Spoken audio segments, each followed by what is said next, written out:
Bueno, creo que podemos ya empezar. Tenemos a 200. I believe we can start. We have our participants here, and we have all of our panels members and speakers with us today. Good morning, everyone. On behalf of the Regional Sectoral Group of Water, Sanitation and Hygiene and the Global Hand Washing Initiative, HH4A, we would like to thank you all for your participation in this webinar. And we would like to welcome our colleague, Álvaro, who will be the moderator of the session. The Global Initiative for Hand Hygiene is a global initiative to support and strengthen countries in their program efforts focused at guaranteeing the universalization of hand washing and hand hygiene in different sectors such as schools, health institutions, work centers, etc. In Latin America and the Caribbean, through the initiative, we are supporting 9 countries, and in this framework, we have this meeting to share experiences, reflections, and guidance that will help us promote and support the adoption of hand washing. I'd like to thank the regional coordinators of the initiative in the region, Giovanna Núñez and Jorge Izaguirre, who have done everything to support and make this webinar come true. Also, Victor Magacane for their technical support, and of course, my colleague Harry Hernandez from PAHO, where we co-lead the WASH-LAC regional group. Now we will give the floor to Álvaro de Vicente, who works in the regional office. He's the head of the regional office of ECHO here in Panama. Álvaro de Vicente, I'm sure some of you know him because he has moderated other sessions of the WASH-LAC group. Álvaro has worked in the WASH sector, and although his role nowadays is a managerial role, he knows the sector very well. So Álvaro, you have the floor, and I thank you for your support and participation. Thank you, Suni. We would like to welcome everybody who joined. Let me remind you of the rules for these 2 hours that we are going to spend together. First, as regards questions, we can chat with the chat that you can see at the bottom of your screens. There is a Q&A section there. At the end of each panel, there will be a Q&A session. And you can write your questions there. During the meeting, there will be the possibility of having interpretation into English and Portuguese. The meeting will be held in Spanish. So at the bottom of your screens, you can see the interpretation globe and choose the right language. Let's review the agenda. Our goal today is to identify the gaps so that we can discuss the experiences that have been significant and have helped us have recommendations for the short, medium, and long terms. In the field of hand washing is a fundamental factor to cut the transmission of disease. And at this time, when students are going back to schools, this is very, very important. If we review the agenda, there will be a welcome by the Deputy Regional Director of the Regional Office of Latin America and the Caribbean. Then Suni will make a presentation about hand washing in a safe return to educational centers, analyzing gaps and opportunities. And then we're going to have the first panel where we will see the experiences of the various countries in promoting hand washing for a safe return to schools. And in the second panel, we will discuss the experiences in promoting hand washing in different humanitarian and international organizations. There will be a third panel where we are going to discuss the priorities to foster, strengthen, and support the universal practice of hand washing in a safe return to educational centers. And then the closing words will be provided by Dr. Jerry Ackerman. That should be the end of our meeting, and we hope to have more ideas by the end than we have now. Now, without further ado, let me give the floor to Yusuf Abdel-Jalil. Good morning, Yusuf. Good morning, and thank you, Suni and Alvaro. I want to make sure that you can hear me okay. Is that so? Yes, we can hear you very well. Thank you. As you know, it's been almost 2 years since the pandemic started, with total or partial closure of schools, which continues to affect 2 out of 3 children and adolescents in Latin America and the Caribbean. This means that 86 million students are still outside of classrooms. This is an unprecedented situation that faces us with the worst educational crisis of the history of Latin America and the Caribbean. So, keeping children outside of schools is riskier than the risk they would face going back to school. Every day children spend outside of their classrooms, we run the risk that they might leave school forever, especially in some sectors. Health services usually provided by education has been interrupted, and the cost is overwhelming for children and adolescents and for the future of our countries. So we cannot wait any longer. Evidence suggests that implementation of strategies makes it clear that schools do not contribute to community transmission of the disease. Nothing justifies keeping schools closed when cinemas, shopping malls, and restaurants are open.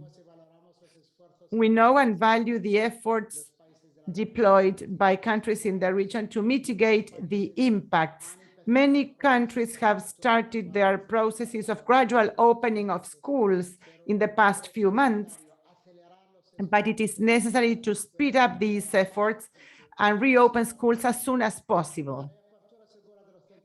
A safe reopening of schools is a fundamental measure for the development, security, and well-being of children and adolescents. And this requires a comprehensive strategy, including the generation of the conditions necessary to guarantee the practice of the hand washing practice, with hand washing stations with water and soap, and with strategies based on evidence helping to support this practice. The benefits of this practice are clearly supported with broad evidence. Their contribution is proven. There are diarrhea and other diseases that are transmitted by, and there are pathogens related to outbreaks of cholera and other conditions that may lead to malnutrition. The costs and investment for the hand washing facilities are much lower than the costs required in an investment for drinking water and the treatment of feces. So 16 million students in schools from 17 countries do not have water, which is a central condition for hand washing. 4 out of 10 schools do not have basic hand washing services. Washing hands, it is a first-line defense to protect health, reduce disease, and prevent new outbreaks.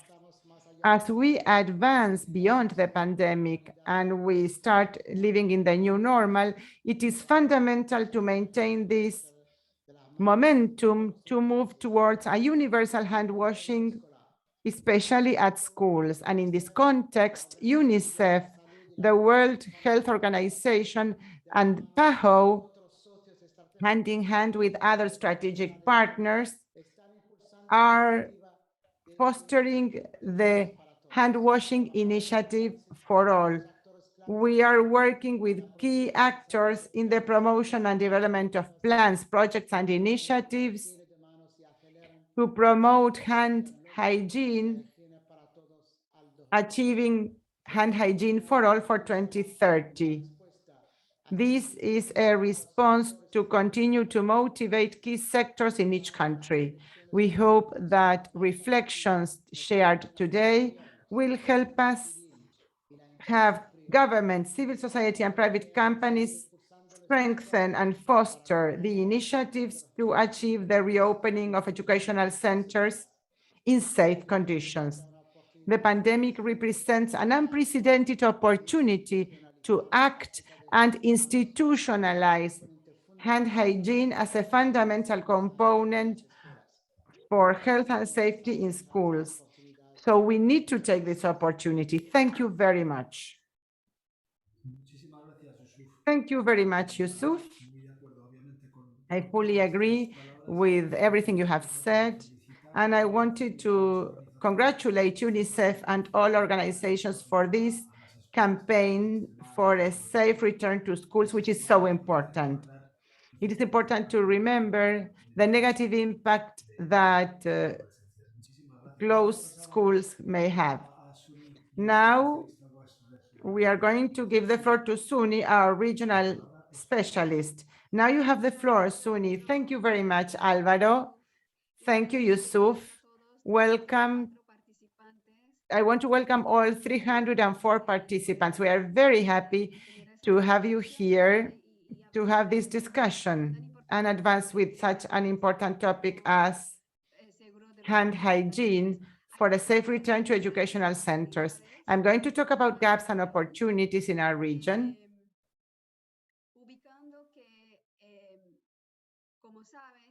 As we all know, we have GPS 6 and 4, GDS. We have 2 topics related to the SDGs, 6 and 4, clean water and sanitation and quality education. These are very important, and in this framework, we want to highlight what evidence shows about hand washing. Of course, we know that after the pandemic, this contributes to the prevention of COVID. Improved hand washing practices may reduce the rate of acute respiratory infections and diarrhea disease, and hand washing with soap may reduce malnutrition, contributing to 73% of deaths for diarrhea every year. Hand washing with soap at critical moments also reduces diarrhea and might help reduce school absenteeism by 40 to 50%, especially for girls and adolescents. And here, this is not a single investment in hand washing, but if we look at the investment in the promotion of hand washing, we want to highlight how efficient it is cost-wise. So this is a cost-effective investment. As we mentioned before, FAHO, the World Health Organization, and UNICEF, together with all partners that you can see on the screen, are working in the global hand washing initiative for all, fostering and strengthening policies, plans, programs, strategies, and actions in 19 countries, working hand in hand. There will be several representatives of countries in the water, sanitation, and hygiene sector who will be discussing this. Let me just remind you of the situation after the SDG 6. As regards water, there aren't enough countries in the Latin American region providing data to generate regional estimates about basic water and limited water services in schools in the region. As to hand hygiene, the trend is changing. And this is a concern for us, especially in terms of basic sanitation services. And as to hygiene, 4 out of 10 schools in our region do not have basic hand washing services, which is fundamental for a safe opening of schools. If we look at the situation in the region after COVID, we want to mention that 3 out of 5 children who lost one school year in the world during the pandemic live in our region, 3 out of 5. So the region is facing the longest school closing period in the world. 11 out of 20 countries throughout the world with least learning per person or face-to-face learning since the COVID pandemic started belong to our region. This following UNESCO information. We also know 86 million girls and boys are affected by the total closure of schools in the regions. 6 million are affected by total closing and 80 million are affected by partial closures. And we had 26 protocols developed in the region for a safe reopening of schools. With all of these challenges, there is always an opportunity. And we are here to point out at some of these opportunities. There is a key opportunity to foster the practice of hand hygiene with water and soap at critical moments. This is part of the context of returning to safe schooling. We have a percentage of actions that have already been developed. This implies water, sanitation, and hygiene services having an appropriate environment and having school hygiene services and infection prevention and control. This is a study that we conducted with Ecuador, Colombia, Mexico, Paraguay, and Suriname. I cannot give you the details, but I'd like to point at some hand washing stations that have been part of the new normal. For instance, in Venezuela to the left, then in Colombia, Mexico, and Ecuador, we know that you do not need to have high-cost facilities to provide basic services. So we invite everybody to commit to the challenge that we are faced with. In Latin America and the Caribbean, countries are making progress. The Secretariat of Education of Mexico, with CONAGUA, Fundación Cántaro Azul, and UNICEF, is implementing the Health in Your Hands program, including training to teachers and materials for students. This may be an example for other countries that have not developed this type of programs. In Paraguay, first, there was a national water sanitation and hygiene at schools in collaboration with the Ministry of Education and the National Water Authority. And there was support to the Ministry of Education in the development of the national protocol and the guidance for a safe return to schools. This included adaptation for indigenous communities. It is essential to do that. There are other countries going in the same direction, making sure that materials and services are adapted to the various Aboriginal peoples. In Ecuador, the Ministry of Health, COPI, and UNICEF are developing a roadmap with the participation of various government institutions, civil society, and private companies. There was a national WASH survey at schools, and there was a plan that was supported. And finally, let me mention a few recommendations. How to strengthen hand washing in schools in the new normal. First, we recommend ensuring intersectoral actions between the Ministries of Education, Health, and others to guarantee that schools have the conditions that are necessary. Number two, to ensure funding for immediate investment to install, maintain, and sustain hand washing stations, as we have seen in the previous examples. Third, strengthening monitoring and water assessment systems at schools so that we can make informed decisions based on evidence. And finally, the fourth is to strengthen behavioral change strategies and social norms based on evidence to promote hand hygiene and other prevention practices in the COVID context. I will finish by showing you the resources that are available, and we remain available to help you. Both Alvaro and I, Jorge, and Giovanna, all of us as coordinators of the initiative. Thank you very much. Thanks. Thank you so much, Sonny. It's very important for us to have an idea of the importance of this comprehensive initiative and the framework of the major components. Now, before dealing with the panel session, we have to deal with these guest speakers.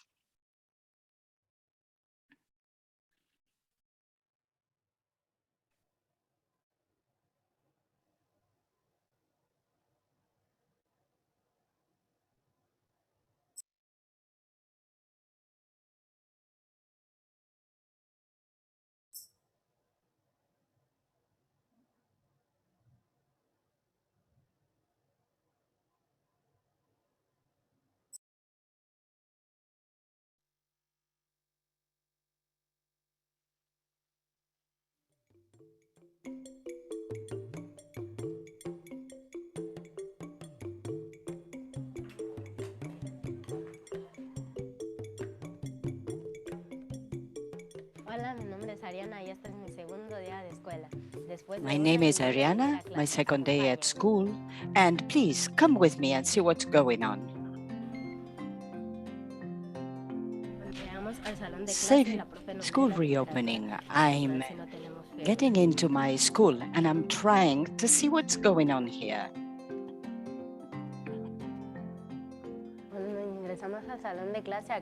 So I enter my classroom. Here is where we wash our hands to protect ourselves against COVID-19.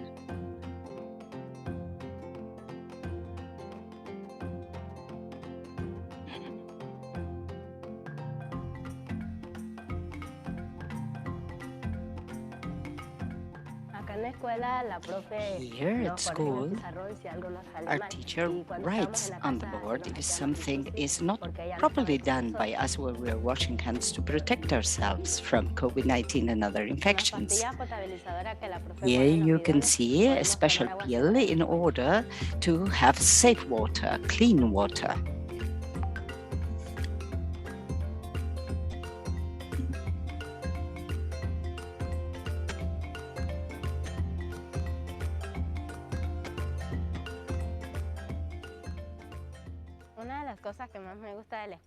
One of the things I like most from school is to share everything with my friends.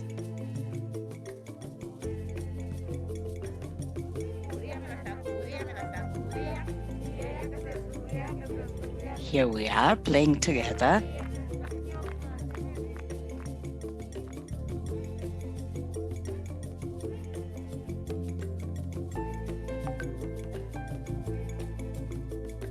After 18 months, more than 12,000 girls and boys from 118 schools were joining this initiative, co-funded by the European Union Humanitarian Aid, UNICEF, for each child.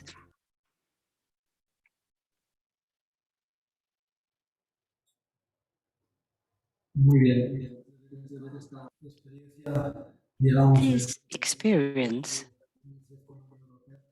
has been very interesting with the European Union, and we are open up panel session number 1 with the invitees and guests who are going to share with us how they have promoted HH for all, of course, within the framework of a safe return to schools. Let's start by Ecuador, Hand Hygiene and Safe Return to School, to Emilia Castillo from the Ministry of Education, and Conrad Vankers, a WASH specialist from UNICEF Ecuador.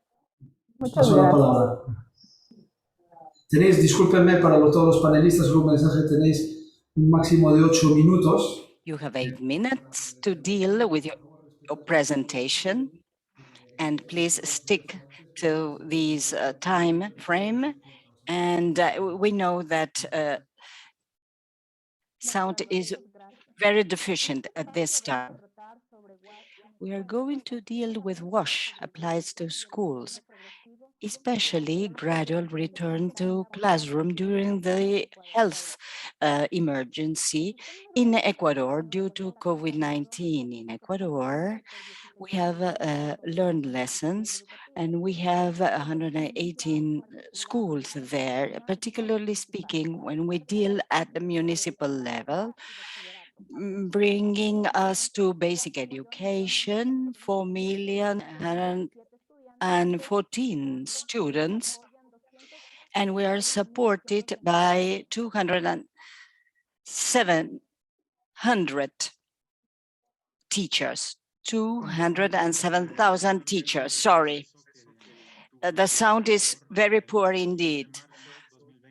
From March 15, 2020, we have signed a ministerial agreement to stop educational activities at national level in Ecuador. On July the 10th, 2020, we launched a national diagnostic concerning the situation in schools, and on July 29, we issued a special protocol between the Ministry of Education and Ministry of Health to reopen schools. And on September 14, we had guidelines for safe return to school on a gradual basis.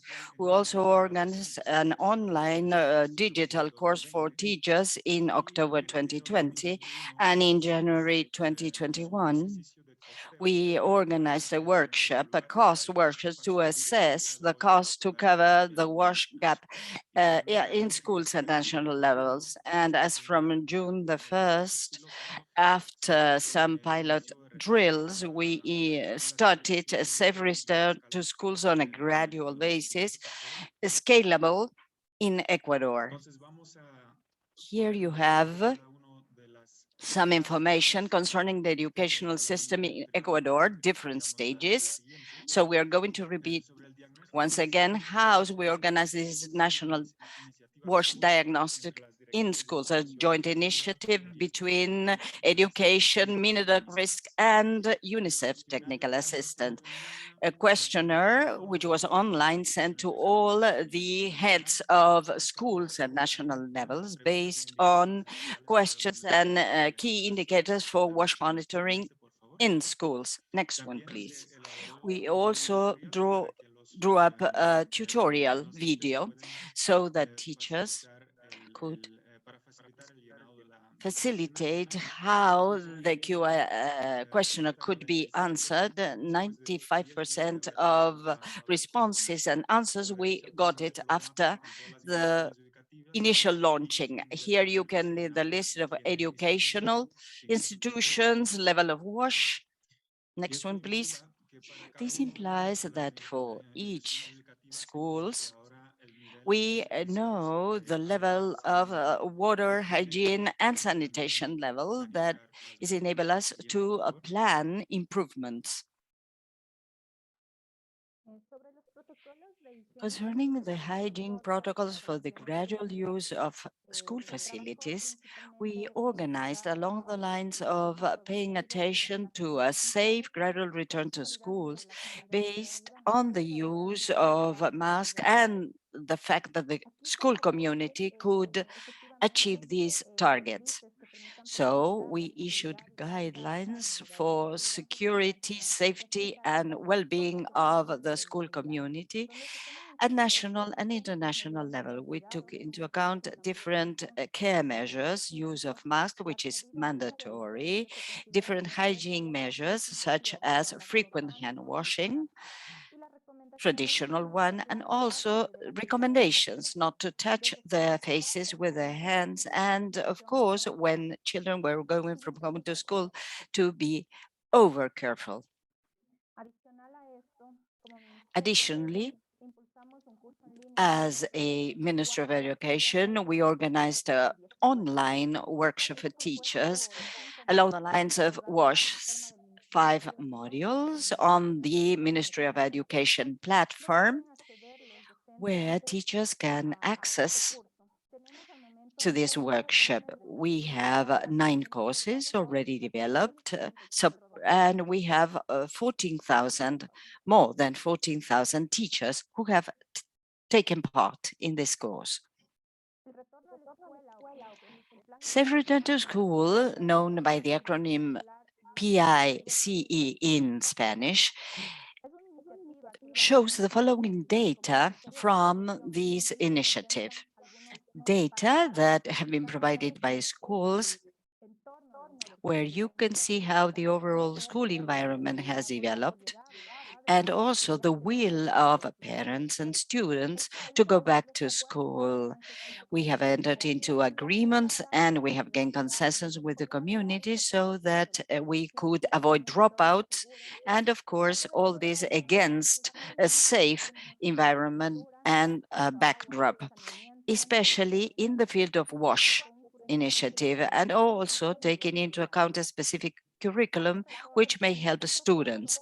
The Safe Return to School plan guarantees the right to education of students in a responsible, gradual, controlled, and willful way, especially taking into account this slide where you can see a specific report giving you a brief summary concerning the development of the PICE program.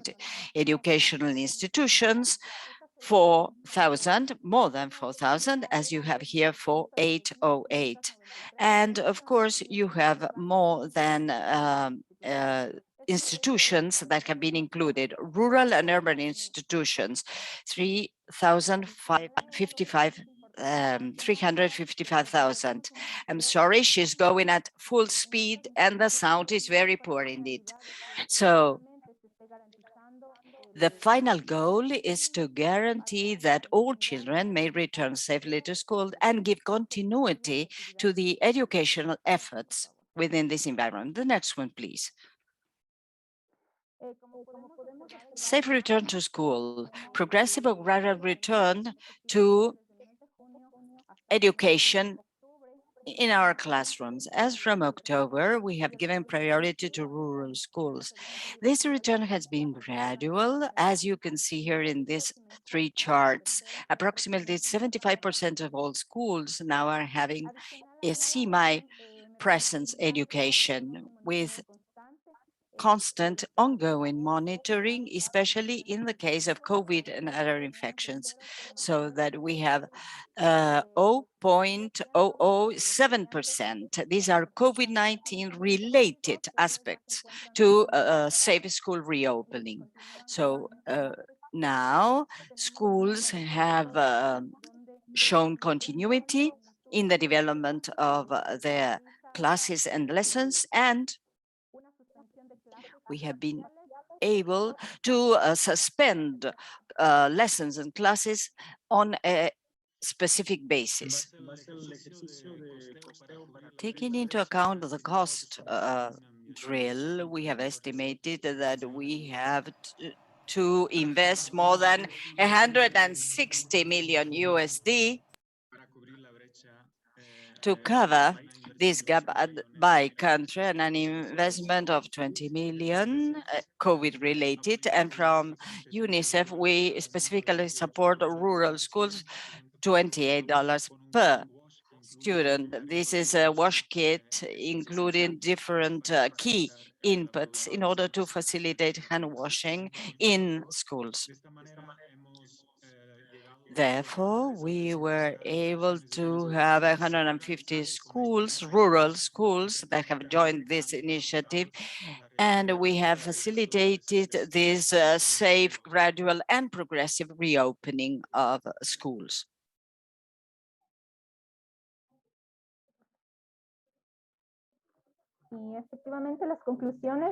Conclusions. Hand washing is a good habit that must become a natural practice for all. As regards schools, teachers are key elements for students to understand the precaution measures that are necessary to take in order to protect themselves and the rest from COVID-19. And they must set the example in school, and hand washing is one of the easiest, more economical and effective ways of fighting against the spread of germs, and of course, making students, teachers, and administrative personnel keep in good health and continue with their classes at schools. Thank you so much for your presentation. Now we are going to invite Mexico from the state of Chiapas, Jose Francisco Oliva from the Secretariat of Education. La salud en tus manos, health in your hands. Again, good morning to you all. I'm very pleased to greet you from the state of Chiapas, Mexico, to share with you these ideas, and thank UNICEF for this invitation to support you and share a comprehensive strategy for protection concerning COVID-19 in schools, which started in 2020. Next one, please. I'd like to underline that, as we have been saying before, this initiative, Health in Your Hands, is geared to basic educational communities in order to mitigate the spread of COVID-19 in schools, through spreading useful information for children, teenagers, and teachers, and give them the tools that are necessary to strengthen hygiene practices and the culture known as self-care.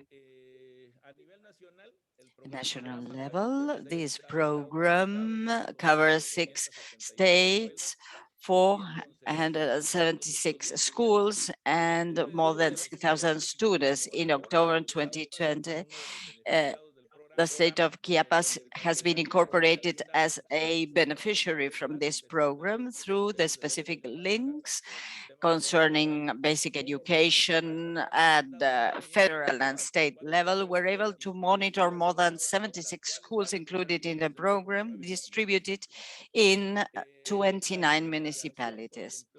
Action lines included in this program cover the following: donating disinfectant material, as we have a bar, soap,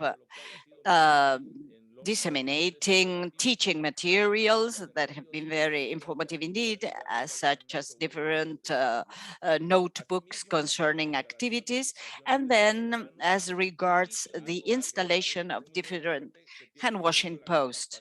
This is very relevant indeed, and this has been aided by training users of those teaching materials in the classroom. Next one, please. Program activities.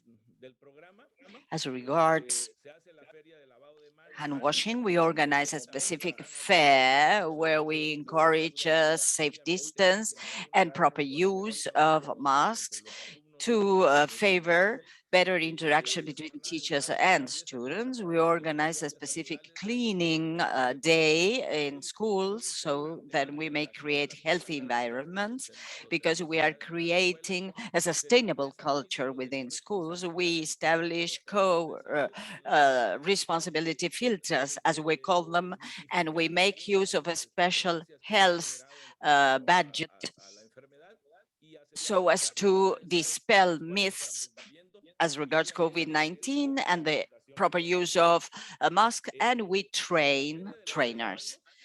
The hand washing fair has a specific purpose, which is to promote the practice of hand washing and, of course, to become knowledgeable about the importance, practice, and key moments concerning a proper hand washing technique. This is geared to students, teachers, and carer of children. And that school day, in order to create healthy days, to encourage proper hygiene practices and safe environments, this is geared to teachers, students, and administrative personnel or staff.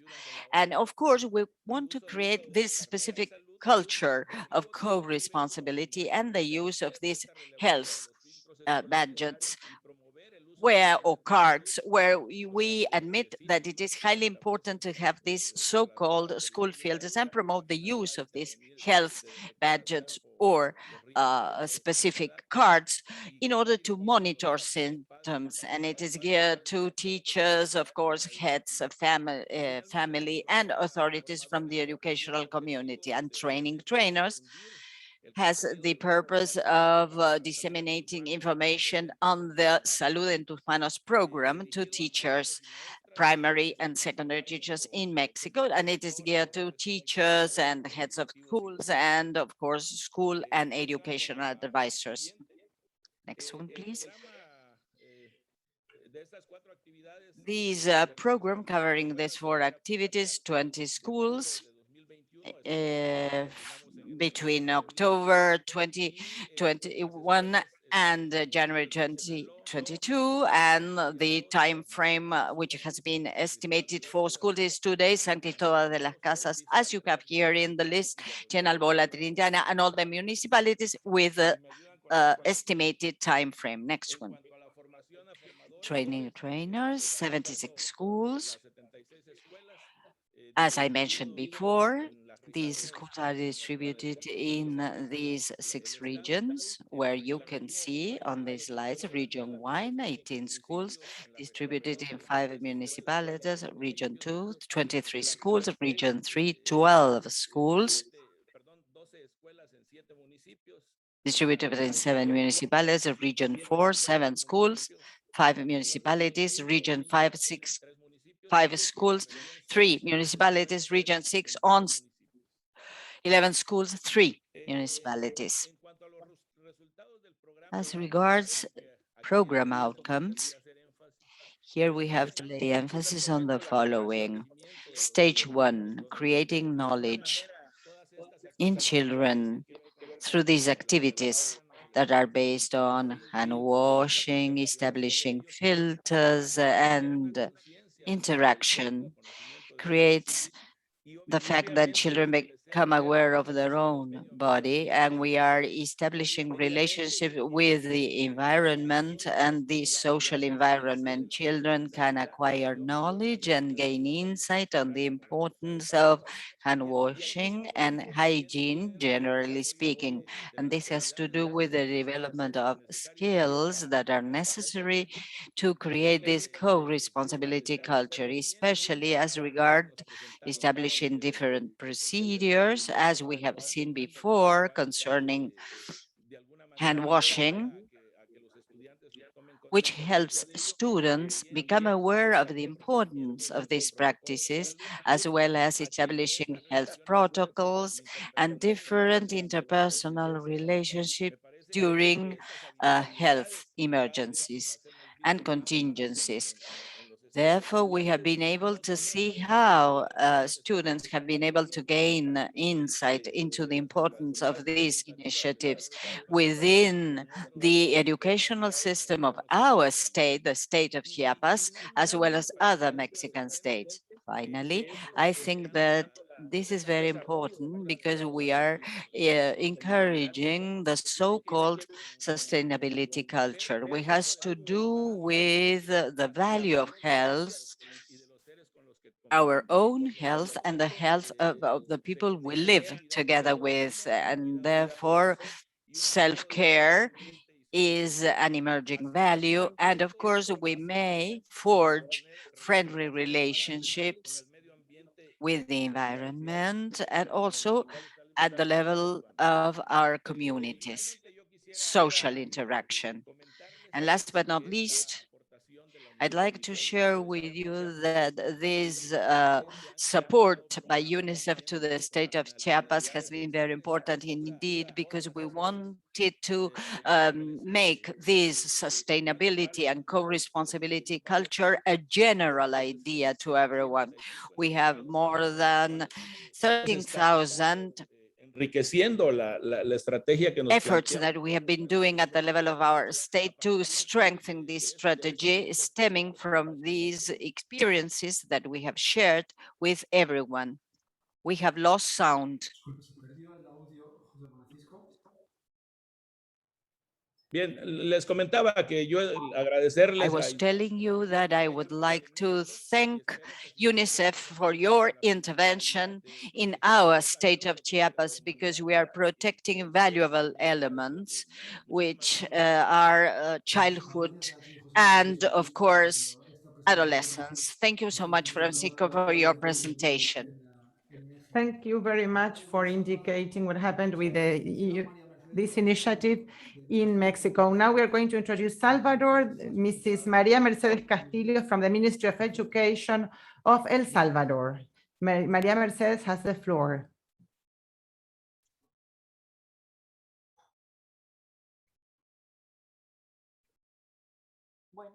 Buenos días a todas y todos. El Salvador, Good morning, everyone. El Salvador would like to thank for the opportunity to participate and share our experience related to the impact of hand washing in our communities. This is a road that we are following for our students. Next, please. El Salvador is a small country with one institution. The largest in the government is the Ministry of Education. It is the institution that has the longest continuity throughout the community, with 5,167 educational centers, plus 948 private educational centers. Last year, there were 1,300,000 students, and this year we have some 1,200,000 students. In terms of access to water, the sanitation conditions of our health center, our schooling centers have been as follows. 82% have access to water systems, whether national, municipal, or community water systems, but 938 educational centers do have difficulties to access water, or they have perhaps irregular access to water. There are different mechanisms to supply themselves with water, and more than 1,900 have a deteriorated system. No doubt, in that same year, in 2020, at the beginning of the pandemic, and with other emergencies in the country, the system has been significantly affected. More than 10 emergencies were faced, and this resulted in damage in over 150 educational centers and their facilities. Another situation we faced was to have the amount of inputs necessary, supplies necessary for hand washing. Worldwide and at regional level, there was a strong competition to acquire these elements and supplies, and this implied a significant race to purchase these elements, which has affected the implementation of some measures and the difficulty in implementing them in due time. In terms of our strategy,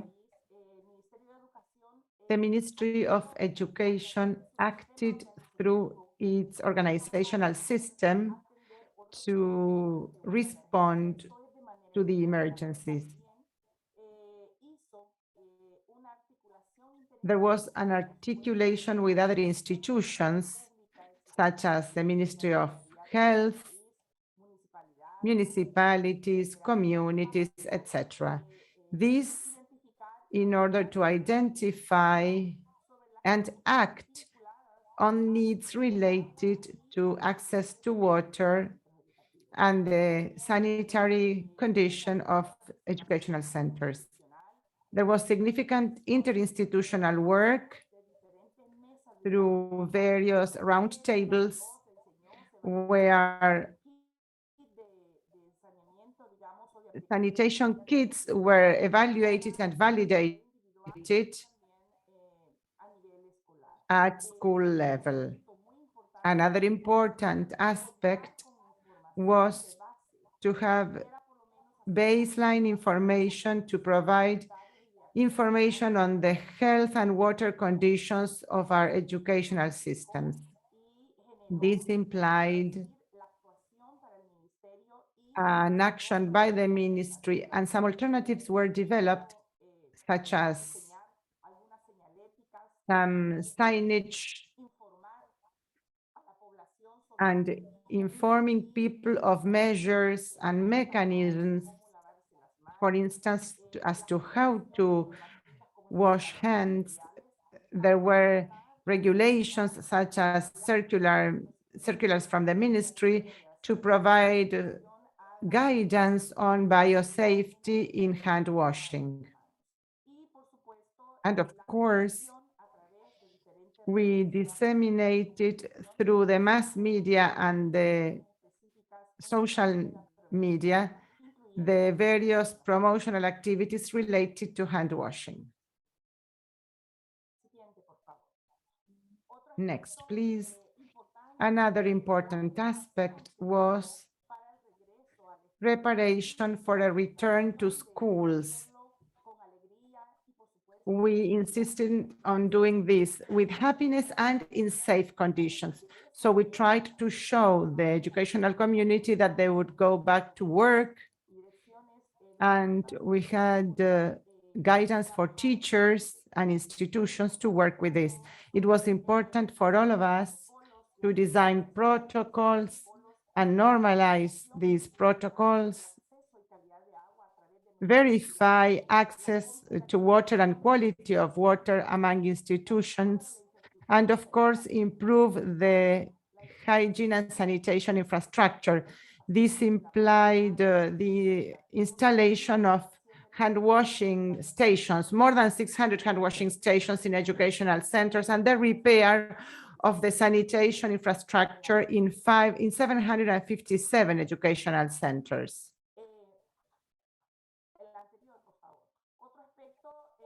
Another aspect that was fundamental for us was to model, articulate, and all of the activities taken by our authorities to have these articulated actions and, as I said, to strengthen the school infrastructure. It was also very important to determine through an early childhood policy that generated, next, this policy has generated an important focus for this activity. We consider that in the most important states, there has been a reduction of prevalence of diarrhea. This is a comparison that was developed for the years 2019, 2021. You can see in the chart the ages when there is more prevalence, although there is a higher prevalence in adults than in children. So hand washing is a practice that is key for the prevention of diarrhea. As I was saying, this modeling was key to obtain the support and cooperation of other institutions to guarantee access to water and the safe return of these students to school. And infrastructure, of course, has been very important. It was important for us to give safe conditions for the educational community. You need to conclude because you have run out of time, please. In terms of contributions, we might mention that one of the main contributions has been the reduction of the prevalence of disease, working in an articulated manner. And perhaps I should tell you that in terms of learning or lessons learned, a key lesson learned has been the interinstitutional organization. Having baseline information is key, and planning a safe return to schools has been fundamental with the inclusion of biosafety and hand washing practices. It is important to consider this in this process. The investment made in early childhood is a fundamental contribution to human development in terms of naturalizing a practice as hand washing, and of course, monitoring, considering the importance of knowing how this measure is being implemented in educational institutions. Our effort is focused on these elements, which I believe will be fundamental for this practice in El Salvador. Thank you very much. Thank you, Maria Mercedes. Now we are going to give the floor to Colombia. Alexander Rojas will present a tool for costing wash interventions in schools, an approach for the promotion of hand washing with water and soap. Alexander. Thank you, Álvaro. Good morning, everyone. Well, thanks. Let me introduce an evaluation of WASH needs in educational institutions and a tool that we have developed to determine the cost of these interventions in the Northern Department of Santander in Colombia. In all of our presentations, the main difficulties we have faced several difficulties for access to WASH services, mainly in educational institutions. As you can see in photographs, there is a lack of water services or hand washing services, especially with COVID-19. More than 180,000 children and adolescents had no classes, they could not attend schools. That we found, go back, please. We have found facilities that are not suited for children. They do not have water supply, or they do not have anything at all, inappropriate architecture, etc.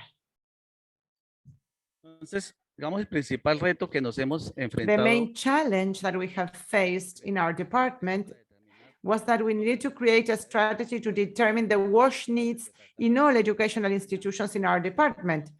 And we needed to know the cost of these interventions. That's what we had to determine. siguiente, Next. digamos, un pequeño contexto de lo que es la historia Let de me provide you with some context and the history of UNICEF in the Northern Department of Santander from the beginning of the humanitarian crisis when the migratory crisis started in 2018. We worked with the Secretariat of Health of the department, working with educational institutions and in health centers. Afterwards, in 2019, we started articulated with ideas and with the water department and the territory renewal agency, trying to focus on actions for the northern area of this department. And in 2020, the application or the implementation of a mapping instruments to determine WASH needs was speeded up by COVID, and this was validated. ya entrando en materia, digamos, este proceso Now, de mapeo de necesidades as part of this WASH need mapping in institutions that was led by the educational department and supported by education, health, and humanitarian agencies, as you can see on the slide. With all this, we managed to conduct this mapping. la metodología que se aplicó, The methodology applied was, primero que todo mencionarles que fue una metodología first, diseñada por el Consejo Noruego it was a methodology en developed by the Refugee Council and UNICEF and the Secretariat of Education. So we created a survey targeted at school, esta encuesta fue at head teachers. electrónico, This was sent by email. tenía una demora de They had 45 minutos y to donde complete it in 45 minutes, aproximadamente 100 preguntas. and they had to answer 100 questions. Some were general questions, but there were 35 questions specifically about WASH. La enviaban al equipo facilitador. And they needed to send this back to the facilitating team. Siguiente. Next. Esta información que diligenciaron más de 1,600 This is the information that was provided by over 1,600 institutions un promedio, un total de más de 130 with a total of 132,000 students from government schools. esta matriz aquí no para que se And this is the matrix, just for you to have an idea of the size of this matrix. obviamente la localización Questions related to the location, escuela, personal the name of the school, the number of administrative staff, número de docentes, número de estudiantes, number of teachers, number of students, procedencia venezolana, whether students were of Venezuelan origin, al beneficiario. Ya entrando en and the number of beneficiaries. preguntaba número de personas que tenían acceso a servicio WASH, Also, number of people with access to WASH services, whether the institution had running water systems, tanques de almacenamiento, whether they had water storage tanks, con número de lavamanos y cuáles de estos lavamanos and hand washing facilities, and how many were in operation in each of the institutions. You can see each line is one institution. información This provides a lot of information.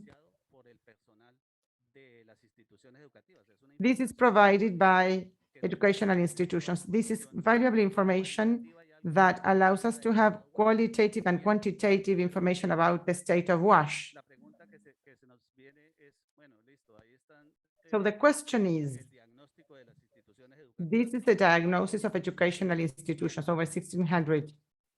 y el reto viene, listo, tenemos una gran matriz So we have a big matrix información de las instituciones educativas que We have we need to go backwards. There is a significant noise. How can we evaluate how to prioritize interventions and how to prioritize the cost of all these actions? We developed an articulation between two activities that we have conducted in our department. Through diagnosis in educational institutions, this is diagnosis performed on site, finding out about WASH interventions, infrastructure adjustments, and new infrastructure works in over 70 interventions.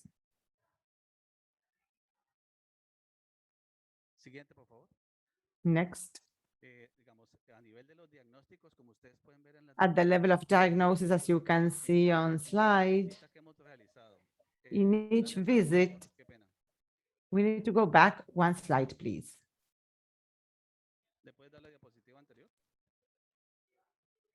Back.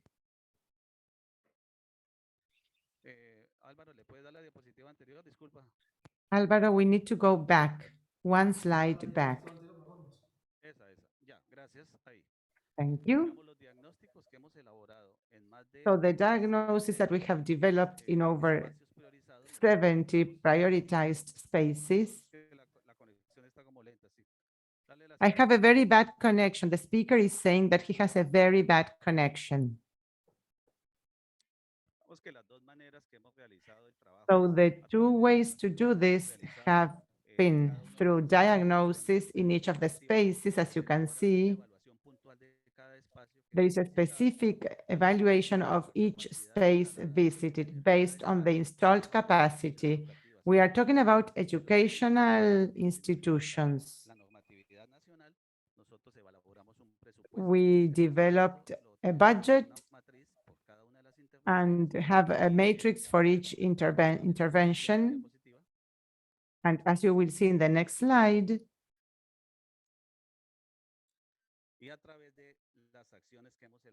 through actions that we have developed in the department, these are the infrastructure actions. We have had over 83 interventions with our partners in the department.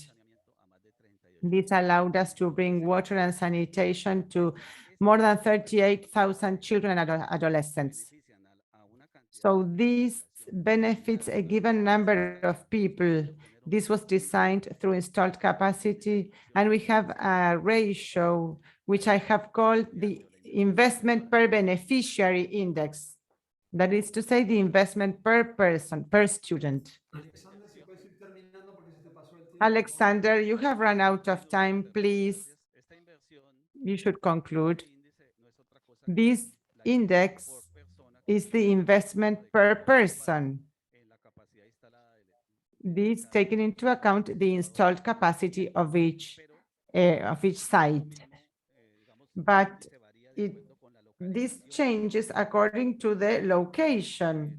Here you can see the various municipalities that may be affected, or there are transportation issues and violence. So it depends on the type of intervention. It may be a full intervention or just a water intervention. You can see on the left, in the northern region of Catatumbo, there is an area where there is multiple intervention, and the investment per student has been $85 per student.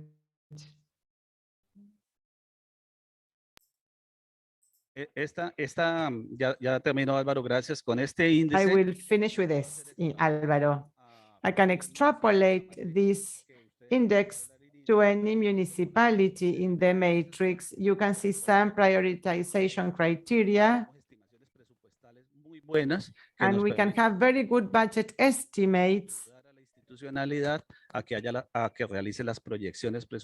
that budget projections can be made. This is an exercise for 100 institutions in the municipalities that you can see on the screen. The investment is approximately $700,000, and it may affect a significant number of people. Thank you very much. Thanks for your interesting presentation. There are two questions that have been asked for two of the panel members, one for Mexico. Jose Francisco, I don't know whether you can answer this in order to, regarding interinstitutional coordination. Of course, I will gladly answer question. My answer is twofold. Number one, this has to do with communication and organization set up between UNICEF and within the Secretariat for Education. Here we have two systems in place, federal and state systems, which has to do with the origin of resources. The state, as well as the federal secretariats, we organized an articulated program whereby we drew up a scheme of different authorities in schools and also to the chief officers, directors, teachers, and heads of schools that were involved in this program. Together with all this, in addition to your support, this has to do with the organization set up between the three levels of government: Secretariat of Education, in a close relationship with the Secretary of Health of the nation and the Secretary of Civil Affairs. They have organized themselves in a coordinated fashion to try to deal with the problems affecting the different schools involved in the programs. But your support, a valuable one, has helped us generalize this health structure that has to do with the program initiative. Now we have a very interesting coordination effort between the Secretariat for the government, federal government, and the different departments for municipalities and communities, with the purpose of providing, at least within the framework of those schools that didn't receive this support, to provide them with basic support. Basically speaking, water and soap, with the purpose of making all this strategy much more general, a safe return to schools. As you know, most schools are now on a face-to-face education effort, and we are making great progress, step by step. Thank you so much, Jose Francisco. And now we have a question for Ecuador, Miriam. You told us that you had a roadmap. Can you enlarge on your roadmap and the ensuing effects of this effort? Well, I understand that you were asking Miriam, but I'm going to answer this question, but I can make some comments concerning Ecuador. We have been working with the Public Health Ministry in order to develop a roadmap for hand washing, that is to say, within the framework of this initiative, HH for All. Therefore, this means inclusion and inclusiveness for all when we engage in hand washing efforts at the level of schools.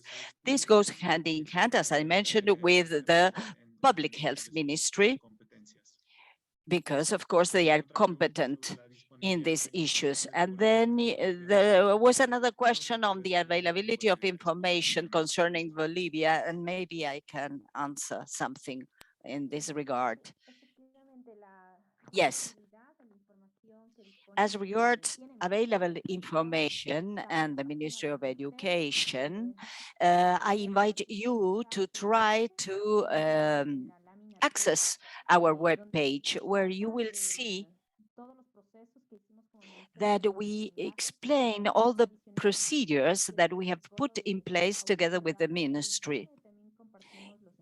Not only hand washing, but many other health initiatives.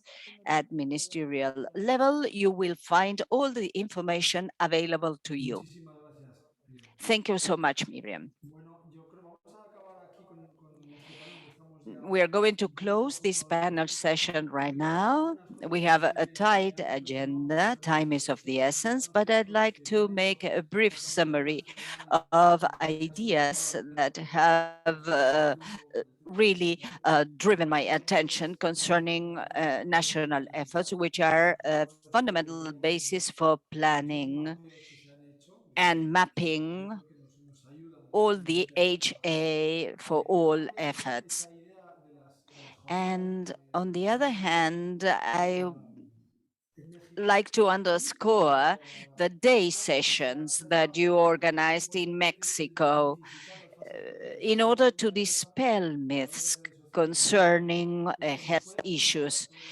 I think that the Mexican effort can get us closer to all these health programs, and I would like to underscore the impact of hand washing concerning a reduction in diarrheal diseases.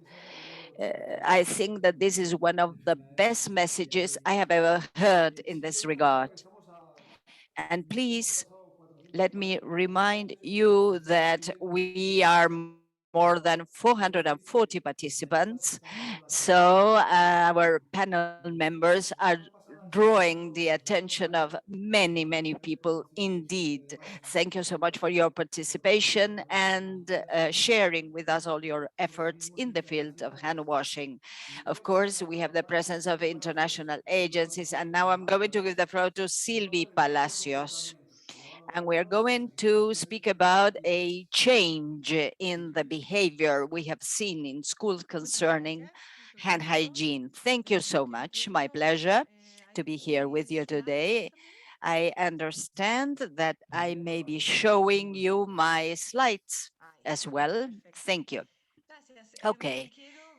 Thank you so much. I will briefly deal with a behavioral change in the field of hand washing in schools.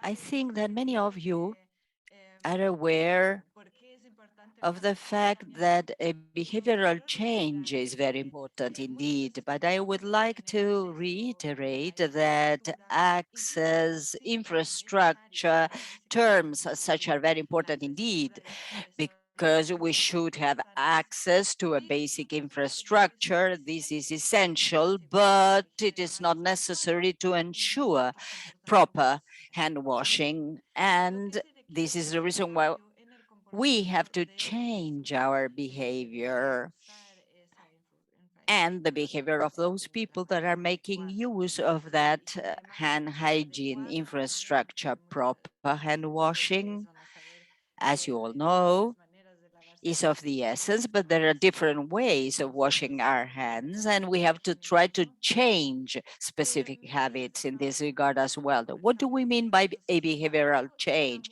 A systematic change. We modify human behavior.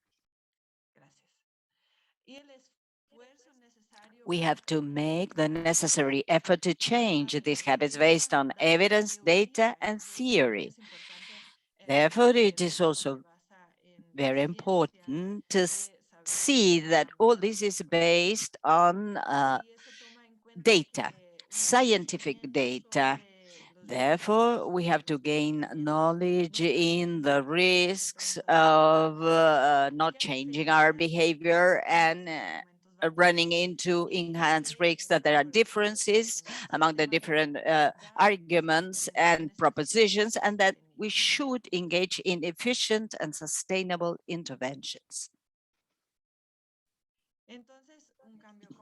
Therefore, a systematic behavioral change allows us to exactly determine all factors that are needed for an urgent change. As you know, behavior means changing habits as well. Two, we have to select the specific strategies that are adapted to a specific situation, culture, and context. And that's proven success that we can really show to everyone if we change our behavior, because we have conducted proper assessment thereof. I'd like to share what this RANAS model means. This is a methodology for behavioral change. I'm not going to go into detail, but this model is based on different factors, taking into account why a specific group of people we're working with will take a specific action. Many of you are familiar with CAP service, but CAP is based on knowledge, attitude, and practice. But here we also involve knowledge, practice, but also standards, skills, paths, and self-regulation. We take into account the overall context and environment, and we can choose different strategies to change behavior depending on different factors that are essential for us to take into account that they influence on the final results. Here you have a catalog of 34 behavioral change techniques, which is available on our web page, ranas.ch. And there you have a list of risk factors and attitudinal factors as well.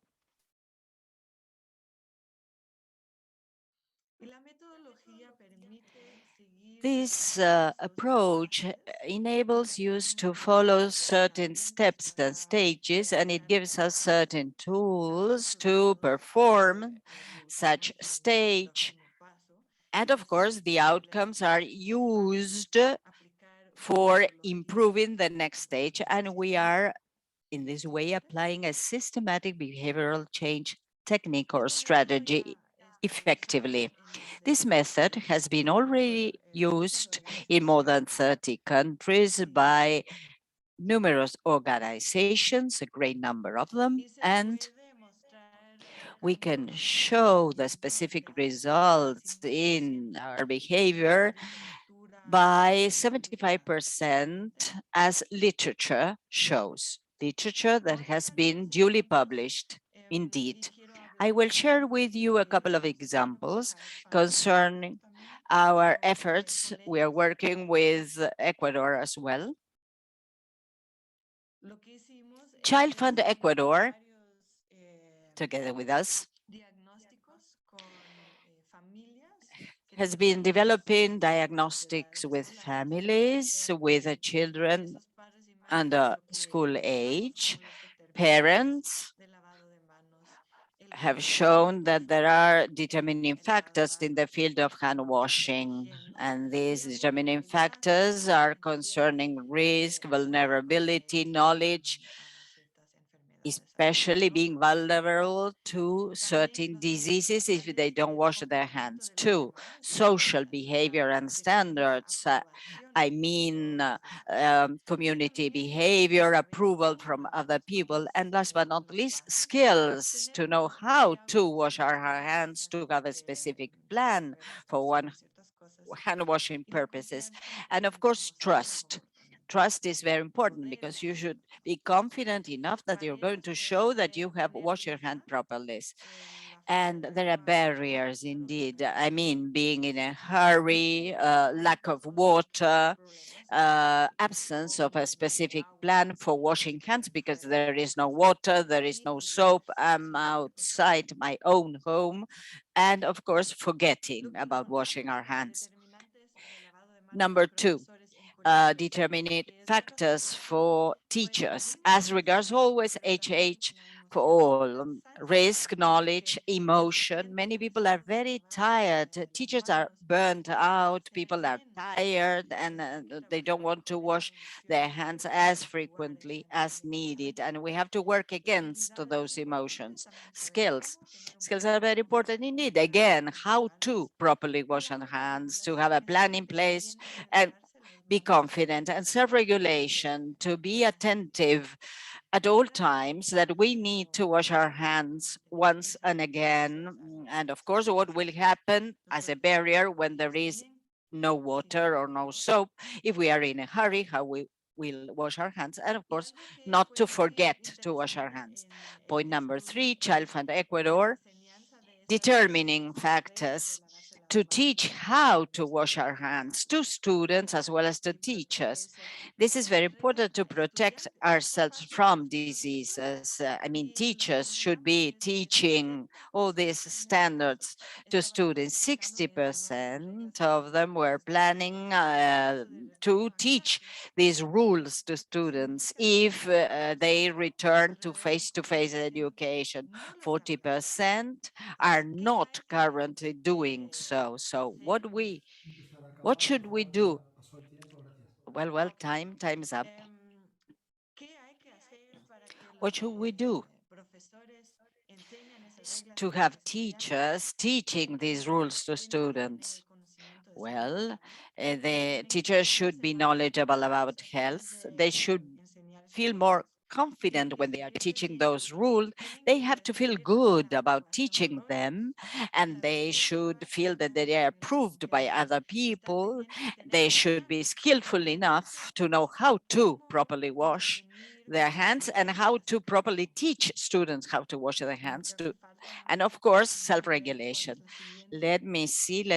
I have a couple of slides left. We have made some planned interventions, and there are some determining factors that are clearly shown in many countries, indeed 18. And lessons learned, key lessons learned. We have to promote adaptation of infrastructure, environment conditions, and existing cultures.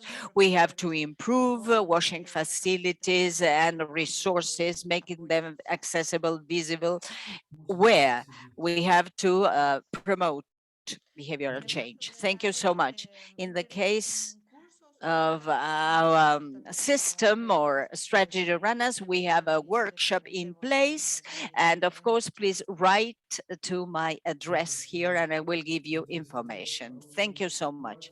Very interesting indeed, Sylvie, especially when we are dealing with a school environment, and all these efforts are very important, where we can see that we have a workshop or a tool at hand, especially for this purpose. Very interesting indeed. Now I will give the floor to Omar for the International Federation of the Red Cross, Omar Robinson. He is the regional coordinator, WASH IFRC. What is the answer and response to COVID-19 in the Americas? Good morning, everybody. It is highly important to us all to underscore how significant it is to speak about the roles of national institutions in the field of hand washing. They are part of the Red Cross, and the experiences of these institutions in the Americas have been very fruitful indeed. Let me share with them.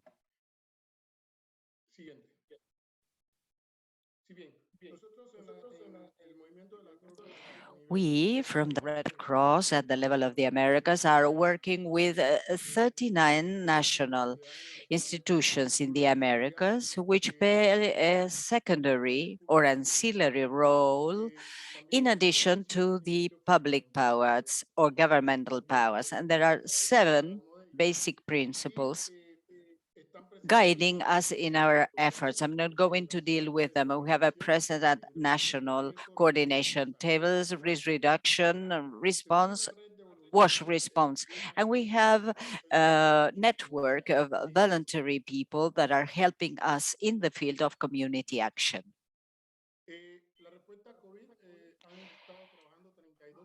Our response to COVID-19, 32 national institutions responding and answering at all times, supporting states in the field of vaccination, promotion of hygiene, hand washing, facilitation of personal protection equipment, and many other specific points regarding health security and safety.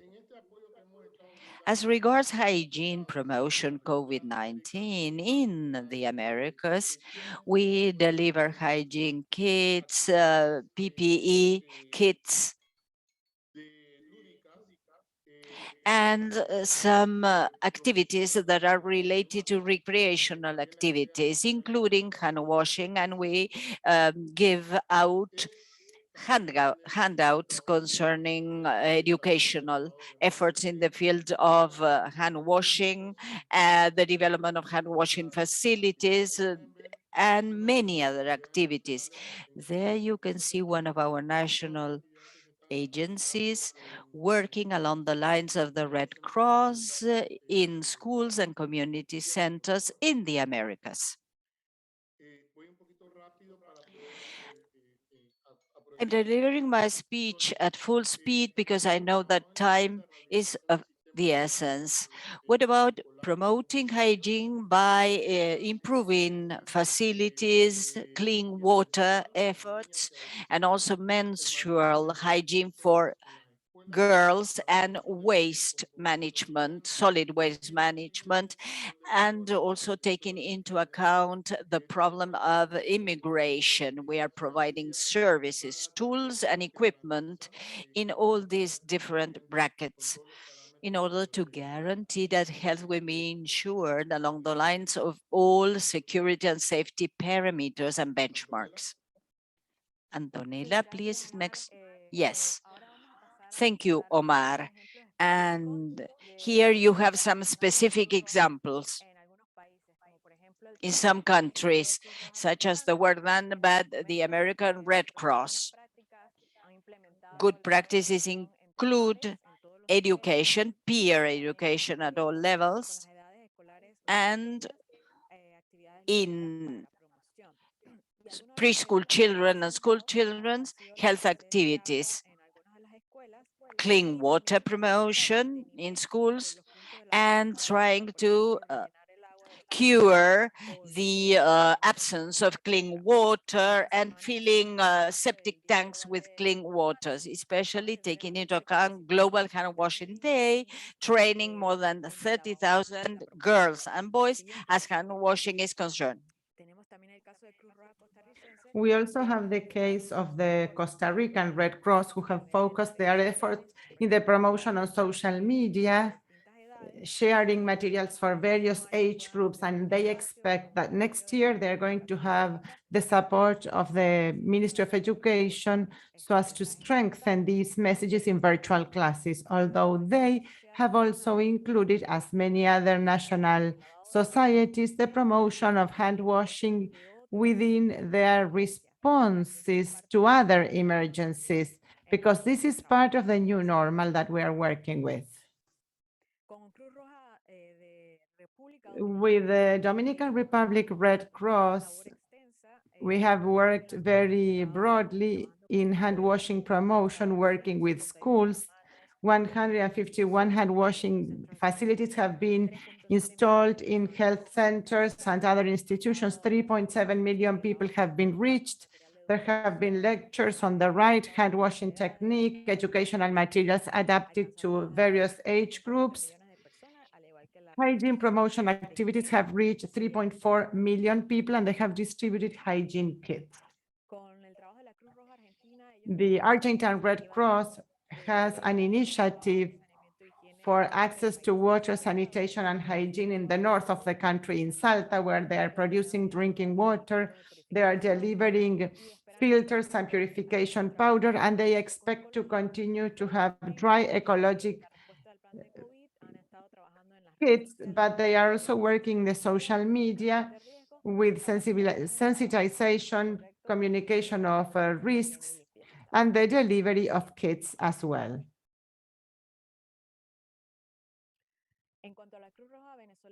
As to the Venezuelan Red Cross, they also have a big initiative throughout the country in different departments.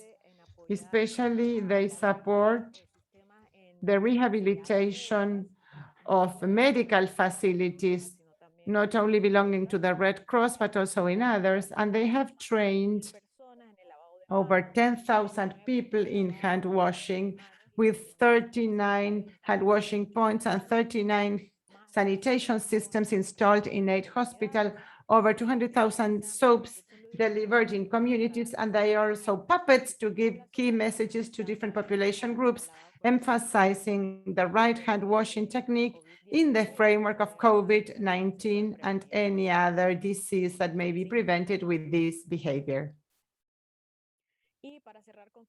And to conclude, the Haitian Red Cross has also worked very hard with hand washing facilities. They have reached over 1 million people. They have worked in risk communication and hygiene promotion activities in the framework of COVID-19, and they have moved over 1,400 volunteers to reach 2.8 million people. Next, we would like to invite you all, when you are thinking about return to schools, please do come to the Red Cross, to your local Red Cross in your municipality or state, since they are key actors to support you with these initiatives so that we can make progress together promoting hand washing. Thank you very much. Thanks. Thanks, Antonella. Thank you, Omar, for this presentation with so many countries together. It's incredible to see what the Red Cross can achieve through their national society. So congratulations to you all. We are going to give the floor to Eva Manzano, to the Center of Affordable Water and Sanitation Technology, that is going to discuss inclusion of hand hygiene and other WASH practices in schools. Practical experience in Honduras. Eva, you have the floor. Are you around? Yes. Hello. Good morning, everyone. I will try to be brief for the sake of time. Next, please. The experience that I'm going to share today has been conducted by our partner in Honduras, an NGO, Pure Water for the World, that is the NGO that is funded by UNICEF and COICA, which is Korean Cooperation Agency. This project deals mainly in training teachers, specifically in hand washings, but also in other areas related to hygiene in children and adolescents, such as menstrual and personal hygiene.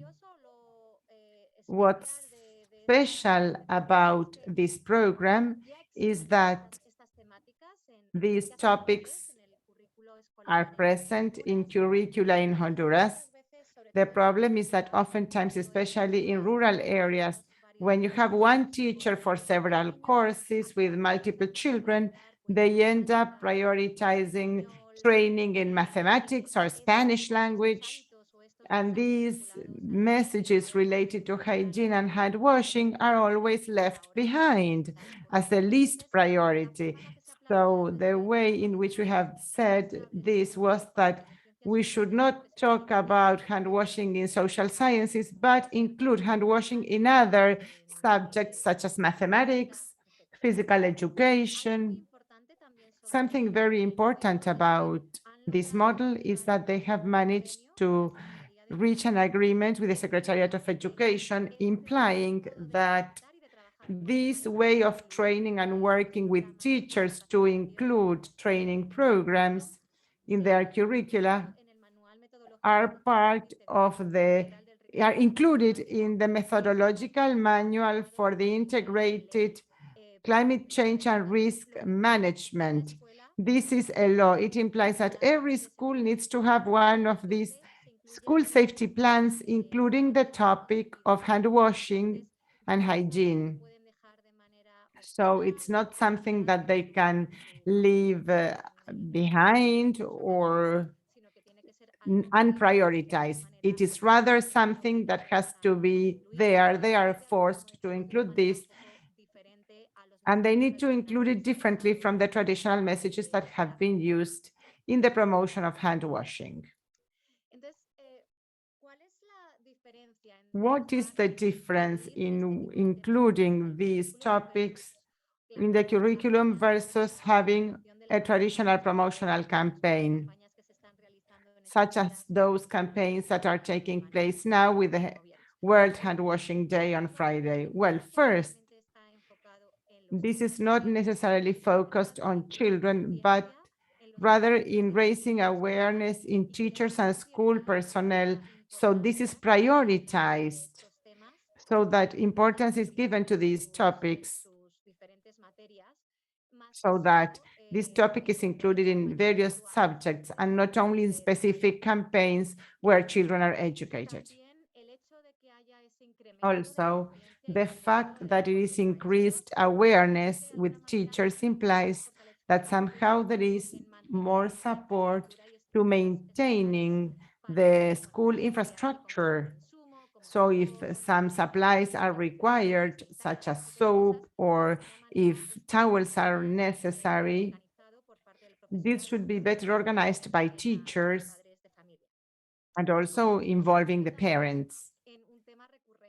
This is a recurring topic. It should remain a recurring topic so as to change, to have a sustained habit change. You don't need just a single isolated campaign, but rather a continued activity. So the fact that it is repeated in different subjects and approached from different angles supports its importance as a topic. And it is focused on teachers, and they are trained with tools to use these materials. And this provides a lot of flexibility as to how to reach their students, because it's true that in many cases, they work with variable age groups, and it's not the same to have activities interesting to children aged 5 or 6 than adolescents, for instance. So having teachers develop their own adapted curriculum may be very good for their groups of students and for the type of subject. This includes the component of emergency response and climate change adaptation. We have seen this specifically with the pandemic. Hand washing has become a fundamental habit, and in many cases, there have been many natural disasters such as hurricanes and others, and this has affected infrastructure, prevented access to water, and this allows schools, teachers, and students to be ready to know what to do in case of an emergency, so that they can maintain their hand washing practice. Next.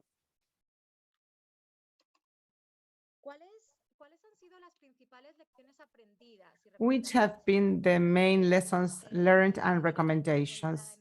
I wasn't involved in this project directly, but this is what I gathered from my colleagues. Some are quite obvious, but it's good to remember. First, and we have discussed it regarding habit changes, the knowledge of how to wash your hands properly does not imply the practice of hand washing. Knowing does not imply practice. This is very interesting in urban habits, where access to infrastructure and to water and soap is quite frequent. But our trainers have seen that even if teachers and students knew how to wash their hands, they were not putting this in practice. Also, the involvement of school authorities is vital. There is the need for the head teachers and managerial authorities and health secretariats to be involved so that an impact can be seen. In rural areas, as we have already seen, there is lack of access to water and infrastructure for hand washing. And this implies a major challenge in countries such as Honduras and many others in the region. This becomes a real physical barrier, and that work of raising awareness and training teachers should be accompanied by making sure that the structures are there in good state and adapted to the various needs of children. As I was saying, ministries and secretariats of education play a fundamental role in inclusion. And another key factor is following and accompanying teachers so that they include this in their school plans. They need to be provided with initial support, and accompanying and following up on what they do is a lot more than just having an initial intervention. It is important to offer spaces where these topics can be discussed. This relates to my last point, which is that significant economic resources are required for training and follow-up. And my final slide is that one. I think there's one more. No, this is all then. Thank you so much. Thank you, Eva. Some of the ideas that you have shared are very interesting. It's interesting to focus on work through teachers.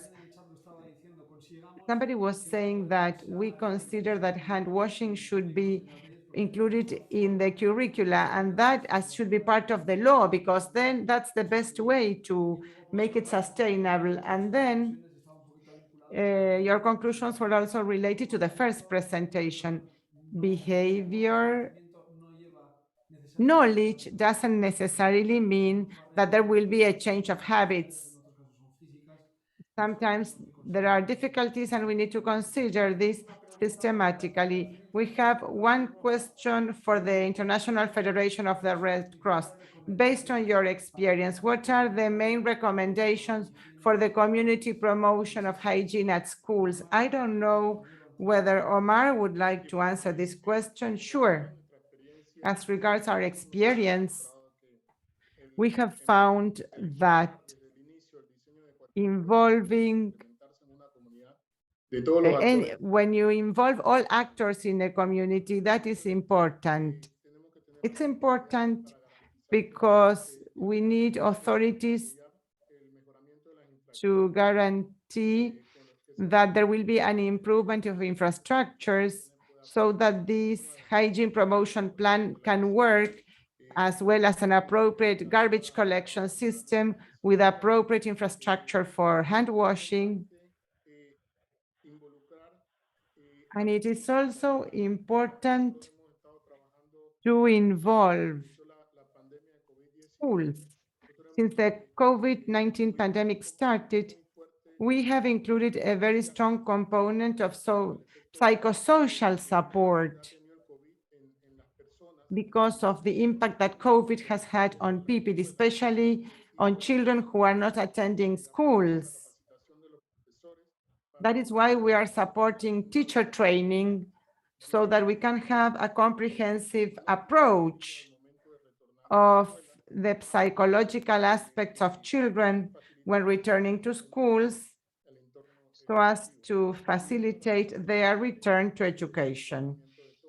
It is important to recruit all actors from the beginning, and it's important to have a commitment in order to guarantee appropriate monitoring of all these activities so that they will end up being practical and applicable for communities. Thank you very much, Omar. Now we are going to start the last panel on priorities to foster and sustain hand washing practices in the framework of a safe return to educational centers. We are not going to have presentations here. We are going to listen to Ciro Avitabile, a senior economist on educational practice from the World Bank, and Shirley Hidalgo, National Director of Risk Management for the Ecuador Ministry of Education. We are going to start with a question for both panelists, whom I thank for being here. Based on what we have heard in both panels in the initial presentations, what priorities do we need to attend in these two countries in order to support the hygiene practice in the framework of a safe return to educational centers? You have 5 minutes to answer. Who would like to start? Shirley or Ciro? I could start. Thank you. Thank you all. Good morning. First, I'd like to thank you for the invitation to participate in this nice event. I'd like to say that the data for Latin America and the Caribbean have determined that 60% of educational centers have precarious systems, and 12% don't have any service at all. This indicates that educational infrastructure is not in compliance with minimum standards to provide quality services. So it is important to mention that in Ecuador, because of the pandemic, a diagnosis of 95% of institutions has been conducted. We used a tool that allowed us to obtain data in 7 days. This analysis was conducted by the key areas of the ministry, indicating levels of priority for intervention. Then we costed the infrastructure needs, and the province of Esmeraldas was prioritized, as we saw in the video. The needs that the Ministry of Education focused on in Ecuador and the priorities that we need to cover are based on the promotion of hygiene, taking into account interagency coordination and the roundtables. For instance, in the future, we have a work proposal to work with other government agencies in Ecuador, with a planning agency in Ecuador, to include this topic in our territorial plans so that resources will be allocated to provide our educational centers with water services. We are managing our resources for the delivery of kits, and with the ministry infrastructure area, we are conducting preventive and corrective maintenance in hygiene and sanitation services. We need to continue with these actions even after the pandemic is over. That is why educational systems need to foster good practices. And what strategies can we use? We can establish the diagnosis model that in order to determine the prioritization of our activities. It is also important to implement a strategy to strengthen this risk culture in order to turn hand washing into a prevention measure that will allow us to have an implementation of this knowledge so that we can prevent diseases, as has been mentioned by previous speakers. These strategies implemented in an educational system will allow us to identify several gaps that need to be bridged in order to guarantee that practice is universal and that during a safe return to attendance, this should be an effective measure to prevent COVID-19 and other diseases. As to lessons learned by COVID, well, they were included. We have seen what happened in all our countries, and we know that closing schools has been one of the main impacts of COVID-19. This has had an unprecedented impact on education, health, and well-being of girls, boys, and adolescents worldwide. And that is why it is essential to give some key recommendations to the educational community to promote appropriate hygiene habits and have a healthy environment in 3 moments that we have discussed here at the ministry. And that is why in Ecuador, we are talking about a progressive return to schools. This has been very successful. We have several models. These 3 moments are based on understanding and the participation of all members of the educational community. The second moment was to guarantee the conditions to minimize the risk for contagion of COVID-19. And the third was that these facilities should be functional and have water and soap. When all educational institutions were closed and classes were virtual, we worked in strengthening self-care and hygiene protocols. And what we intend to do is watch over this availability of water, services, and hygiene in the protocols that I mentioned before. This is what I can tell you on behalf of the Ministry of Education regarding this question. Thank you very much. Thank you so much, Shirley. Ciro, what do you have to share with us in this? Thank you, Alvaro, for this invitation. Basing ourselves on what we have been dealing with today, educational practices promoted by the World Bank, I have to deal with needs first. Need number 1, a need for mapping gaps, infrastructure gaps, and engaging costing, which will be very heterogeneous indeed, because we are dealing with rural areas, urban areas, and we know that there is a great gap there, a great divide as regards infrastructure. Therefore, we have to prioritize resources, and therefore it is very important indeed to engage in mapping and costing. Need number 2. This need has been repeated once and again by different actors. Behavioral changes heavily depend on knowledge. And here we can see that knowledge prior to the pandemic in the field of hand washing has to do with an urgent need for behavioral changes in hand washing practices.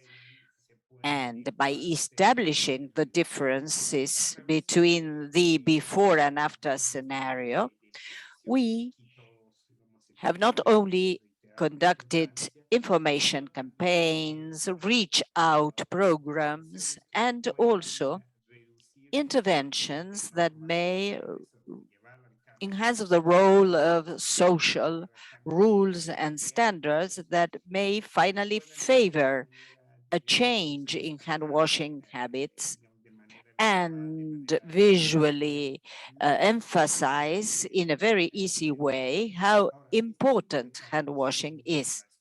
This type of behavioral changes are mainly based on schools, but we have to operate such changes at the level of communities as well. This is the reason why, against this pandemic backdrop, these are our efforts. Need number 3. Need number 3 has not been heard so much. It is related to monitoring experiences, because this effort is very important indeed. But we have to put strategies in place in order to identify monitoring needs and purposes and how to conduct monitoring properly. All this is connected with a major role allocated to monitor. And this is more or less, Alvaro, the brief summary of what I have heard so far this very interesting day. Thank you so much, Ciro. And thank you so much, Shirley, especially because you have enhanced the role of prevention, which is of the essence, Shirley, and zero mapping, costing, and monitoring such efforts. One question for Shirley.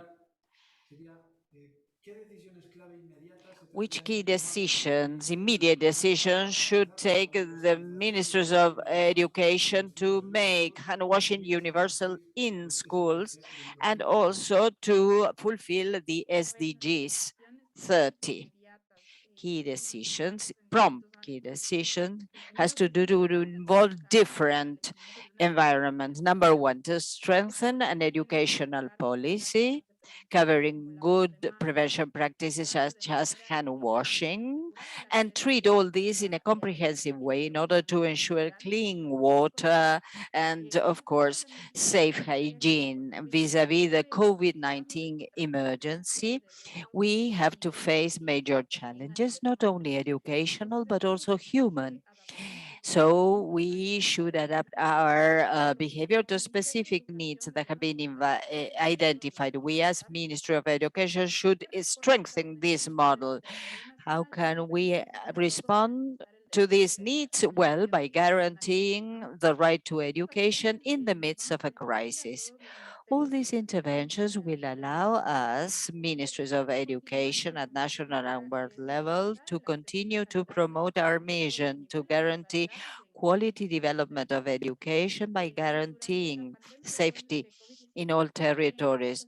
During the COVID-19 pandemic, there have been major changes in our mindset relating to prevention. This is the reason why we have to reinforce hygiene habits in adults and promote hand washing measures, especially among children, because this is key to a safe return to schools.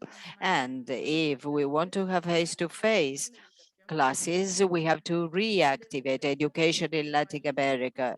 We as a country consider that many families right now should return safely to schools on a voluntary basis, but of course, basing ourselves on the efforts of hand washing. This is much safer for children to be in their own classrooms rather than to be in the streets or remaining home alone. One of the strategies that have been that has proved more positive in order to return to face-to-face education is the one that allows each department of Ecuador and many other countries, each community, each school, take their own measures with high responsibility and, of course, making a privilege based upon the best interest of the child, aiding the development of policies and strategies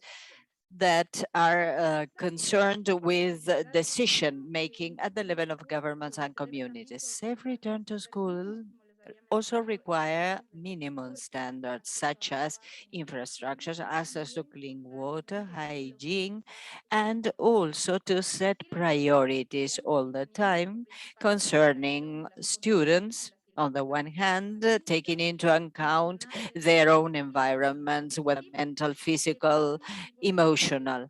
And therefore, the Ministry of Education of Ecuador has created a specific plan known as PICE, including schools that are involved so that major players and actors in the educational environment will take place in order to ensure that no dropouts will ever happen again, that it will also ensure a safe return to school, taking into account strengthening family environments and school environments, and also to have a presence in the health field, working together hand in hand with the schools, being flexible and being aware of the fact that we have to identify territorial needs. In order to continue to put in place this process, we have to protect the educational community, to promote that hand washing is a healthy habit, that it prevents disease, and with very small actions, we can really put in place those major behavioral changes. Thank you so much, Shirley. small actions can have a great impact on these behavioral changes. Small then turns into big. And hand washing is a very small step that then translates into great and large actions. Another question, which are the key aspects that countries should take into account to guarantee a safe return to school? In this context, which is, in your opinion, the role of hand washing with soap as a biosafety measure? Thank you, Alvaro. There are several aspects that are priority issues regarding biosafety measures, and hand washing is one of the most important ones. All countries, or almost all countries of the LAC region have protocols in place concerning biosafety and also biosafety standards, but this doesn't mean that standards and protocols have been adopted. So this is a very important aspect. So we have to underscore the work that we do with local governments and educational centers and schools in order to enhance their own capacity and ability to deal with these issues. You know that municipalities have a different capacity from government, so we have to work hand in hand with them.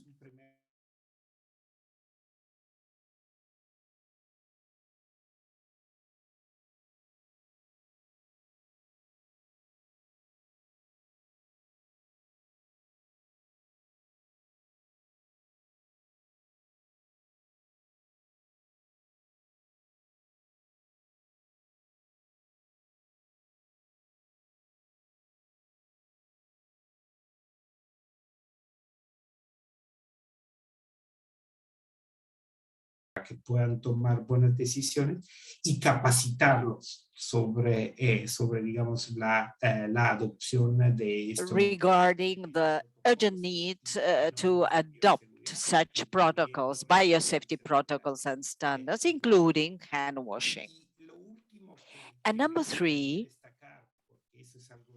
aspect number three, I'd like to underscore this within the context of lessons learned, which is early and ongoing communication.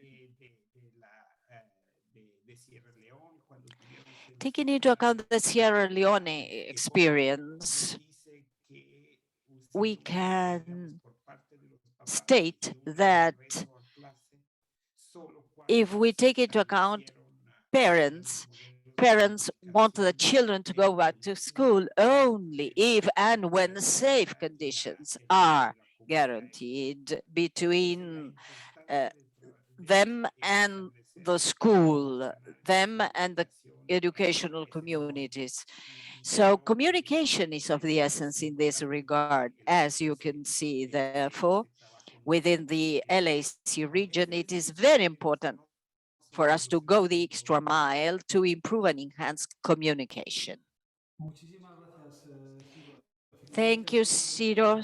Thank you so much. The role of school heads and principals is of the essence, but they are so busy all the time that we have to try to redirect priorities so that these responsible people may be interested in enhancing and improving communication.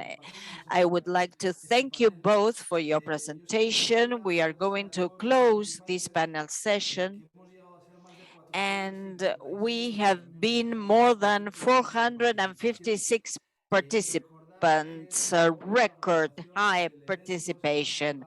This event has been recorded and shown in WASHLAC.com website.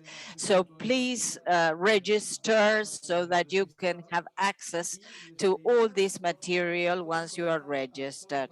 And now please try to open your video cameras so that we can take a snapshot. Durante un pequeño momento conecten sus cámaras, por favor. Suni, ¿me dices cuándo Estamos para hacer la foto y así pasamos al cierre. Sunny, please, you tell me when you're ready and Víctor, we take ¿cómo the estás? snapshot. Se How are we abre keeping, Victor? pero Víctor va a hacer- Ok, 1, 2 Who y will 3. take this picture? Smile. Muy bien, muchas gracias. Thank you so much. Entonces vamos a pasar entonces So now, palabras de cierre a la doctora closing remarks by Dr. Ekeman.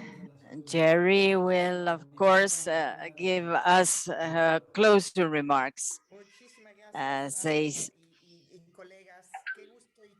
senior director. Alvaro, thank you so much for your works. So pleased to have heard about all this positive experience for the region. My pleasure to be here with UNICEF and many other people working hand in hand. We have seen the urgency and emergency deriving not only from COVID-19, but also prior to COVID-19. There was not enough clean water in schools, at home, to have and lead a healthy life. So we have also seen some data regarding a reduction in diarrheal diseases during the pandemic, which shows us the importance of clean water for all. But of course, COVID-19 was a mirror for us.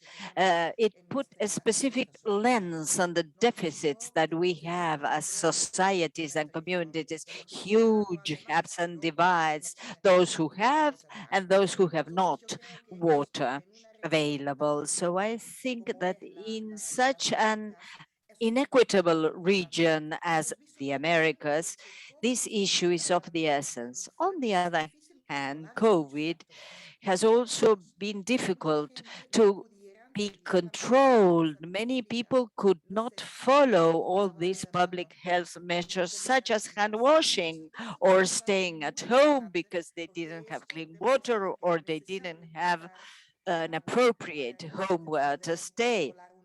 So this is very important. All these issues are very important to control a pandemic like COVID-19.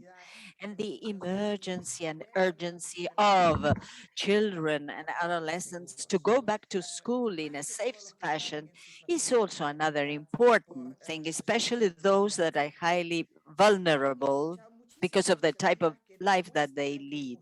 On the other hand, there are many initiatives that show us clearly that it is possible to provide clean water to houses and schools, and this has to do with intersectoral actions to work with the public-private sectors, with the communities, local communities. And all these experiences are very important indeed. Why? Because they show that this is possible. Intersectoral work, health, among all other policies, plays a key role. And we should also involve our own communities. I mean, it is not enough to have access to clean, clear and drinking water. We must also support communities to wash their hands, even if there is no water available. So PAHO, WHO and PAHO makes a call for action, a right to water, health, education, stemming from these opportunities that are given to us by the pandemic. The pandemic is giving us an opportunity to restructure, reorganize our societies, and we have to make the most of this opportunity to bridge these gaps, to reduce the divide, and make water access available to all, so that each child, each adolescent has water, drinking water at home, in schools. Healthy schools or health promoting schools is a wonderful notion, but we have to make them available for promoting health. If we do not invest right now all our efforts and seize this opportunity to promote health and also prevent disease and put in place new approaches to make water access available to everyone, there will be no health for all because there will be no resources for everyone that will enable us to control pandemics such as COVID-19 or any other pandemic that may arise in the future. The role of each of us working together jointly, hand in hand, is an urgent need, an imperative initiative. And we have to fuel all these initiatives so that we can ensure that the future will be safer, healthier, more equitable, and that water will be at the center of our own life. Thank you so much for this opportunity, your attention. Fantastic this workshop has been. Thank you so much once again, and all the teams that have made this great effort possible. Thank you so much, Jerry, and a vote of thanks to all those participants, 456 participants linked to our channel. And of course, on this Global Hand Washing Day, we should wash properly. So we have to try to devote some time from the position we are now occupying to promote and encourage this hand washing initiative, HH for all worldwide. Thank you so much. See you. Thank you, Alvaro. Thank you all. Thank you. Please, I remind you that you should go www.washlac.org to, of course, hand in your registration and see the recorded sessions. Thank you so much.